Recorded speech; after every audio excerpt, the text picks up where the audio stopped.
رسول اللہ صلی اللہ علیہ وآلہ وسلم نے فرمایا ہے کہ مظلوم کی بد دعا سے بچو، مظلوم کی بد دعا سے بچو۔ کیوں؟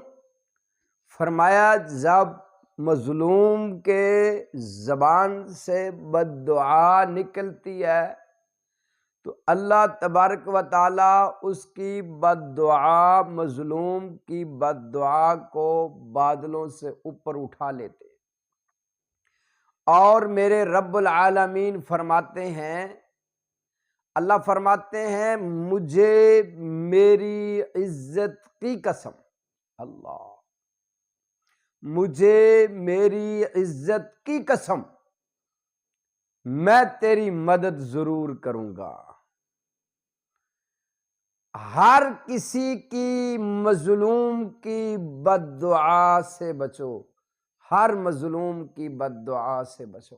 اللہ کی ہر کسی کی بد دعا قبول ہوتی ہے، بد دعا مظلوم کی لگتی ہے، پر جتنی جلدی مظلومہ بیوی کی بد دعا عرش تک پہنچتی ہے شاید کسی کی نہ پہنچتی ہے۔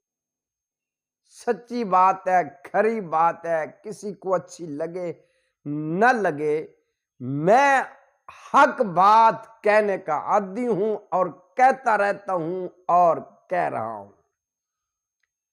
آپ کے گھر میں جو آپ کی بیوی، جو بیوی بھی مظلومہ ہو، جو آپ کی خدمت کرنے والی ہو، جو آپ کو آپ کی عزت کی حفاظت کرنے والی ہو، پھر آپ اس پر ظلم کریں، وہ مظلومہ آپ کی بیوی جب ہاتھ اللہ کے سامنے اٹھاتی ہے، قسم ہے مجھے رب کعبہ کی، اس مظلومہ کے ہاتھ پھر خالی نہیں مڑتے، آپ کی نسلیں در نسلیں تباہ و برباد ہو سکتی ہیں۔ بڑی خطرناک بد دعا ہوتی ہے مظلومہ بیوی کی۔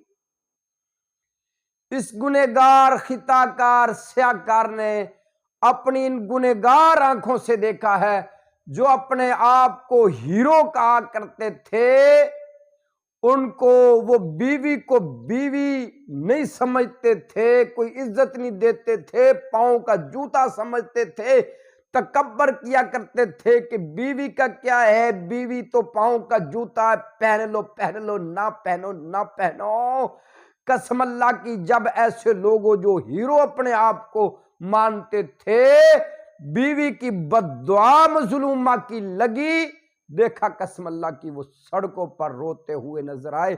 جب ہم نے تحقیق کی پتہ چلا ہائے ہائے اس کو اس کی مظلومہ بیوی کی بد دعا کھا۔ مظلومہ بیوی کی بد دعا سے بچ جاؤ، بچ جاؤ، بچ جاؤ۔ جتنی جلدی اس مظلومہ بیوی کی بد دعا عرش پر جاتی ہے، شاید کہ کسی مظلوم کی بد دعا عرش پر اتنی جلدی نہ جاتی ہو اور اللہ کی بارگاہ میں اتنی جلدی نہ دعا قبول ہوتی ہو۔ کسی کی بد دعا جتنی جلدی بد دعا، مظلومہ بیوی کی بد دعا اللہ کے عرش پر پہنچتی